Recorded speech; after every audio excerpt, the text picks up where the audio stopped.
Hello again. In this video, I'm going to teach you the drawing basics with the object snaps. Let's start. If you want to draw a line and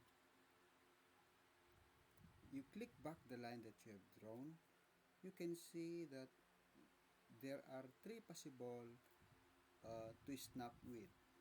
The midpoint and then the first endpoint and then the other endpoint. So, if I want to draw another line and connect the line to the endpoint, I will use object snap. On the object snap, I will click endpoint and midpoint. And then, when I draw line to connect it, automatically there will be endpoint to show. And then, on the midpoint, automatically there is a midpoint to show.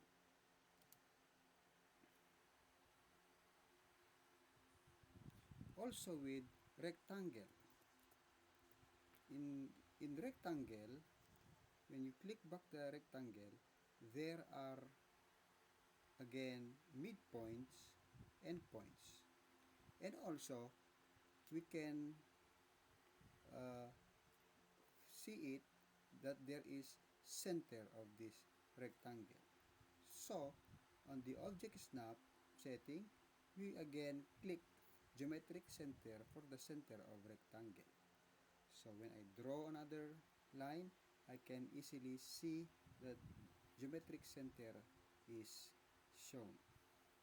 And then the endpoint and then the midpoint. Same as true with circle. The circle has center and quadrant. Again, I'm going to switch on quadrant and center. Immediately, when I draw the center and then another for the quadrant. So quadrant will show when you touch the quadrant. Next is the intersection. By this, I'd like to switch off all the object snaps and then just switch on intersection. And I draw another line here, then enter. If, for example, I want to draw line at this intersection, automatically the intersection object snap will show.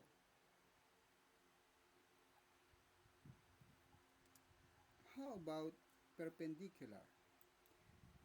Again, I'd like to switch off intersection and then open perpendicular. When you draw line perpendicularly to the existing line and object snap perpendicular will appear. And lastly, the nearest. So I activate nearest here and switch off perpendicular.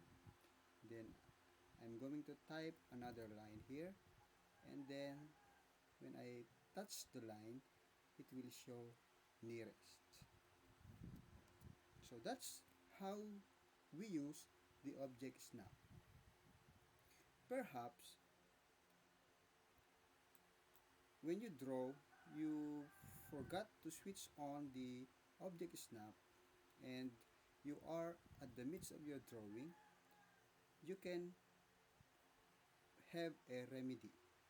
For example, I'm going to draw a line at the geometric center of this circle, the center of a circle. I'm going to draw a line there, line, enter, and then what shall I do is control and right click. In here, you can see the center of the circle. You click here, and then from there you can draw. I'd like to check the endpoint. And then, for example,